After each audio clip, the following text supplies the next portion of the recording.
Enjoy the journey. Lessons from the solopreneur path. We often ask ourselves, is the journey more important than the destination? As a solopreneur, I've come to realize that the answer isn't so straightforward. Yes, we set goals, chase milestones, and measure progress. But the real magic happens in the doing.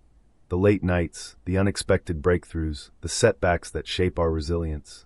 The journey isn't just the path to the goal, it is a goal also. Your work becomes your biography. Each project we take on becomes more than a bullet point on a resume. It's a chapter in our professional story. Over time, they map out the evolution of our skills, strategies, and creative voice. Look back at your early work. It might make you cringe, that's normal, but it also shows how far you've come. In my case, the early days felt like trial and error. I wore every hat, made every mistake, and celebrated wins like major victories. What felt like chaos back then now reads like a blueprint for growth. Growth is hidden in the struggle. With every new challenge, I picked up a new skill or refined an old one. I learned how to use data more effectively. I found tools that simplified my processes. I forged relationships that unlocked opportunities.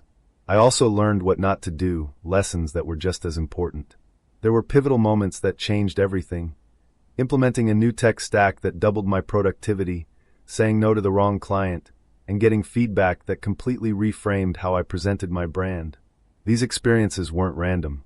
They were stepping stones. Creativity is the engine. In the digital economy, creativity is currency. And as solopreneurs, we're constantly drawing from that well. But creativity isn't just about being original. It's about solving problems, seeing connections others miss, and turning limitations into inspiration. Every creative risk I've taken, whether it was launching a new feature or experimenting with a bold marketing approach, helped me grow more confident in my instincts. Over time, those instincts have become my edge. Feedback is a superpower, one of the most underrated growth tools. Feedback. It stings sometimes, but it sharpens your thinking. The times I've grown the most weren't when things were going smoothly, but when someone challenged my assumptions or pointed out something I'd overlooked. Asking for feedback consistently and acting on it has turned me into a better builder, communicator, and strategist. Reflect, recalibrate, repeat.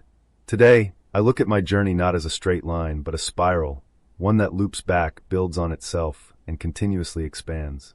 I'm still learning, still iterating, still chasing goals. But I'm also pausing to appreciate the road I've traveled. Because sometimes we forget, it's not just about the numbers. It's about how we got there, the bigger picture. By sharing our journeys, the messy middle, the mini wins, the breakthroughs, we help others find their way. That's what Founder's Journey is all about. It's not just about where I'm going. It's about showing a map I've drawn, in case it helps you draw your own. And if I'm lucky in guiding others, I'll continue achieving my own goals too. Here's to making progress, one meaningful step at a time. Ready to explore more real, actionable founder lessons? Subscribe to Founder's Journey, Making Progress. Your next insight might be the turning point your startup needs. Thank you for being part of my journey. I hope you enjoyed this content and found it valuable. If you did, don't forget to subscribe to the channel and share it with your network to spread the inspiration. Your support means the world. Thank you.